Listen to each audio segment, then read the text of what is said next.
Today, what I wanted to do is give you a little bit of insight into our progress of scaling Perturb-seq and some of the work we've been doing closely with Illumina. Here's my disclaimer and disclosures. So as you all know, the Broad has been heavily involved in very large-scale data generation on the variation side of this bridge for a very long time. And we're really at an interesting inflection point. After being at the Broad for over 25 years, I've seen pretty much every technology that we've scaled on the sequencing side come through our lab. And the point we're at today is really, the variation side of this bridge is not complete. There's lots more to do. And we continue to produce large-scale data sets. But we really want to try to figure out how to get across this bridge at high scale. And as Matt nicely pointed out, this is really important both for diagnostic yield and also biomarker discovery, where we want to have therapeutic intervention for some of these diseases. Up until now, historically, single-cell sequencing has been very cost-prohibitive and very manual, labor-intensive to do at any sort of significant scale. And our dream is not just to apply, multi-omics, but also to apply perturbations to these cells and understand lots more about the function of the cells in a multidimensional way at single-cell resolution. And so we've been working for many years with the CRISPR technology and working through workflows at high scale to drive lots of interesting biological insights. What we're aiming to do is now kind of take those viability readouts that we do kind of routinely and turn them into single-cell expression data where we can understand more about the transcriptional processes happening in these cells. And just a few years ago, really the CRISPR technology advanced to the point that this was even possible to do at scale. And so there are now libraries out there that are whole genome-wide screens, and we can produce those at a pretty good rate to be able to address the biological needs that we have. However, we're going to need to be able to sequence billions of cells to be able to do the science we really want to do. And so we have lots of expertise with this whole workflow here, starting from designing the guide libraries all the way through lentiviral production and through kind of the screens themselves. And the groups at Broad have done this, even in the last few years, scaled up quite tremendously on the front end of this process. But really what we need to focus on is sort of the single cell sequencing readout of these activities. And so back in February, we announced a collaboration with Illumina, and our main goal was to really scale Perturb-seq to a level that we hadn't really considered prior to this. Scaling is not new to us. Many of you might know. This gives a quick example of these exciting hockey stick pictures here, where we try to expand and drive very large-scale projects for genomes, exomes, RNA, all different types of data types. The scale that we've accomplished there, we've learned so much from. We've also had a second shot at it with building a COVID diagnostic lab during the pandemic, and we learned quite a bit. And so I would say right now we're pretty fearless. And as you can imagine, when you start thinking about Perturb-seq, there's lots of parts of the workflow that many people say, that's not possible. We're not going to be able to scale that. But we kind of tend to think that we could probably scale anything if we try hard enough. So we are now putting our energy into Perturb-seq. The other part and a critical piece of this is having a standard. Right now, I would call Perturb-seq experiments very artisanal. They're all very customized to the particular cell type, disease state, type of library you're using. And so part of this work that we're doing is to really propel the standardization of how we think about Perturb-seq for large-scale studies. We have lots of history of doing this, and we are now applying this to the single-cell workflows. The flagship project we are using sort of as a forcing function for this at the Broad is called Programs of the Cell. It is around 20 groups at Broad are heavily involved in this. It's focused on 10 different disease areas. There's over 50 different cell types and cell states that we're working in. And our goal is to really functionally understand various elements of these cells under perturbation. And so we're looking at single cell RNA transcription, output, as well as protein output, and eventually optical pooled screening output as well. And we will plan to make this data available and build data sets that or data assets that really propel the understanding of disease in these different areas. Our goal is to sequence 500 million cells in the next year for this project. So when we think about scaling to meet this demand, where are the challenges today? And so we've outlined where we think the biggest challenges are. Again, standardization. How do we think about how many guides, how many reads per cell, all of those knobs that you can turn within a Perturb-seq experiment? What should they be sort of for your standard experiment?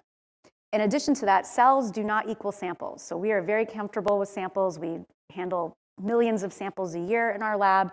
Cells are a little bit different. And so we have to think about new and different ways to handling those cells and addressing the challenges that come with handling more difficult cell types.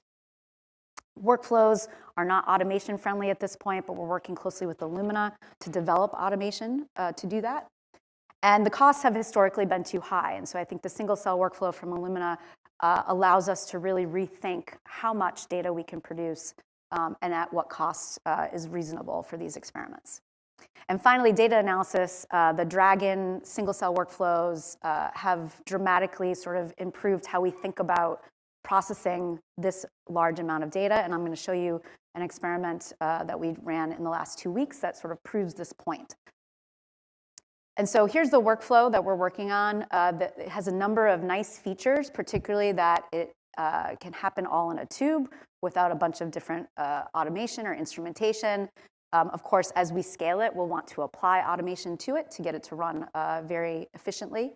But you capture the single cells, lyse the mRNA and the guides, you amplify, and then you create a library and put it on the sequencer. So it's pretty straightforward. So we thought, well, let's see how we can kind of stress test this very quickly.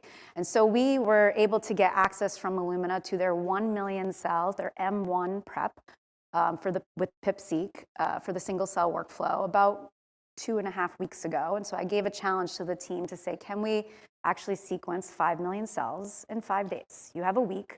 How many cells can we get through this workflow? It's our first chance at it. And so we designed an experiment. This experiment was really to focus on the process and understanding the variability within the preps. It was less about the biology, but it was, that being said, we took 2 interesting cell types, this MCF10A cell and HeLa cells. The first was transfected with about 126 guides, and the second was a larger transfection with over 6,000 guides. And we designed an experiment that would mix the cells as well as show what effects of overloading these reactions versus standard loading would look like.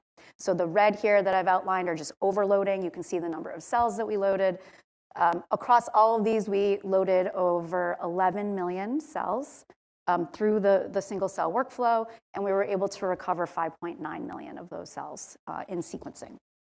So what I'm going to show you today is the early data and our first look at this data. We haven't had much time with it yet. It's been less than 2 weeks. And just to show a little bit of how the single cell workflow itself is working. So here's what it looks like in the lab. So there were 8 M1 reactions. So again, here's the 100,000 cell reaction and the M1.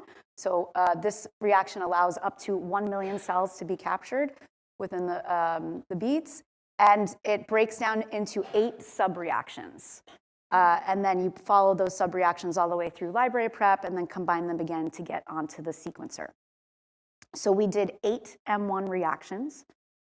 And that turned out to equate to about 256 tubes that we processed through the lab with 2 people across 5 days.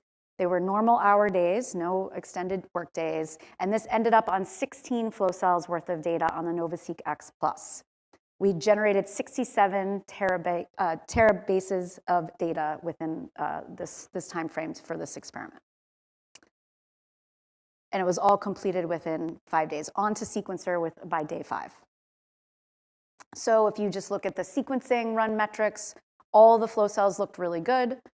We have a fleet of about 14 NovaSeq X pluses in our lab that run pretty much 85% capacity or above at all times. And we produce about 3 petabytes of data a month right now. So this was pretty simple to get these flow cells through. All the sequencing metrics looked really nice. The Q30s and the PF all achieved what we would expect them to achieve. So then when we start looking at the actual cell data, our first question is really, did we capture the amount of cells that we expected to? And so again, I've colored, or the team's colored, the red here is the experimental conditions, the M1 reactions where we overloaded versus the standard loading. And you can see for overloading, the capture rate is a little bit lower, but of course it ends up capturing more cells overall. So we're about 1 million cells. When we overload a little bit under that, about half that for the standard loading conditions. But across all the various conditions that we ran, this looked pretty good and was as expected given the technology at this point. Then, this was actually hot off the press. I got this graph in the slide 2 hours ago. This is a concatenated UMAP of 5 million cells. And it is colored by M1 reaction. And we can see for the particular biomarkers here, we can see the distinction and the clustering of the 2 different cell types. And that's really what we're looking for at this point as the first pass. Can we see the 50-50 mix and the 2 different cell types showing up? And so again, this was 5 million cells over 8 M1 reactions. So, and by the way, first time we had ever run an M1 reaction in our lab, ever. So first ones. And so we're really pleased with this. And so then if we dig a little bit deeper, and let's say, well, let's just look at one of those M1 reactions and look at the UMAP for that. And you can see the 2 different cell types. This is the 50-50 mix of the 2 cell types here. This UMAP represents 1.3 million cells. And again, we picked 2 markers where you could look a little bit more in detail here. And everything is looking as we expect. And we're happy to see that we can see distinct clustering for these. So then another layer in. Now let's look at the sub-reactions. So these M1 reactions, you split into 8 tubes. And our question is really, are they consistent across those 8 tubes? Is it giving us relatively consistent results? And so when we look at that level, again, these are the 50-50 mix of the 8 sub-replicates of the 1 M1 reaction. So I'm sort of going in more and more granular detail here. And again, we see distinct clustering here as we would expect and what we would want to see. And so we're very happy with this, and you can see the expression is working quite well. So then the question is, these were perturbations. Are we actually able to see the guides and recover all the guides? And so the graph on the left here is reads in cells for both guides and for mRNA. And so for the gene expression, we saw greater than 85% reads in cells. And for the guide RNA, we saw greater than 50% reads in cells, which we were pretty happy with, given that this was not a fully selected perturbation that we did, so we would expect some not to have. And in addition to that, on the right side, we were able to find all 120 guides. And so we're happy to say that we can understand and dig into this perturbation in more detail, and that's going to be the work that happens next to understand the biology that's happening in these cells. But this first experiment was really a challenge to the lab to say, what can we process in a short amount of time? And it really sets a pace for what we might be able to do longer term when we think about large-scale single-cell studies. So luckily, we had the DRAGON workflow, because otherwise we would still be analyzing this data, and we definitely would not have a UMAP available today. But really, the informatics workflow is very simplified and streamlined so that we can link the guide RNA to the gene expression data very easily, and we can understand the transcriptional processes that are happening. The workflow's relatively straightforward, and when we think about our 500 million cell project, this is going to be critical, right? Be able to process. For 5 million cells, it was 16 flow cells. For 500 million, you can see how that would scale. To be able to process that is going to require significant power computationally, and having a workflow and the DRAGON team there to help was an amazing addition to this workflow in the lab itself. And then we can add on all of our secondary analysis and do all of our additional digging into the biology of what's happening with these cells and the perturbations. So our next steps is, as we think about moving forward and getting to our next 500 million cells, we really need to automate pieces of the workflow, and Illumina is working closely with us on this. And our plan is to automate specifically the single cell Perturb-seq workflow, and we think that we will be able to build with the pieces of instrumentation that I'm showing here, both the Agilent Bravo for the library prep and the Hamilton Vantage machine, that we will be able to do a single automated run with the 8 M1 PIPs, 8 million cells within a few hours. And so that will simplify greatly our hands-on time in the lab and allow us to scale that pretty significantly. And again, I'll just point out the Dragon piece will scale along with it, and those are tools that are being developed within Illumina, and honestly, some of which exist today and are already handling very large-scale data sets. And so how do we think about this as a platform? And so when we think about comprehensive understanding of functions of genes, we need to build a platform that's not just this one flagship project, but use it as a way to propel forward the creation of this capability at the Broad. We really see a vision for needing to be able to handle multiple inputs, right? Not just cell lines, but primary cells, iPSCs, tissue directly. We need to be able to have a suite of perturbation tools at our fingertips, so CRISPR-I, CRISPR-Ko, CRISPR-A, all the different types of knockouts and perturbations you'd want to do. And we need to have a series of different readouts that we're going to enable. So single cell gene expression being the first, but we see a roadmap to really having all that multi-omic, multi-dimensional data at single cell resolution. And then we hope to build both public and proprietary data sets. We work both internally within the Broad research community, but also externally with groups that are interested to access the capabilities that we have at the Broad. So this is really our goal. So what we're working on this year and taking pilots for currently is really a set of services that allows us to have not just a cell bank that allows us to do expansion and all the differentiation we need to do, but also do cell engineering as needed. And then a perturbation factory, one to develop the reagents for perturbations, but also to do the actual perturbations themselves and screens along with it.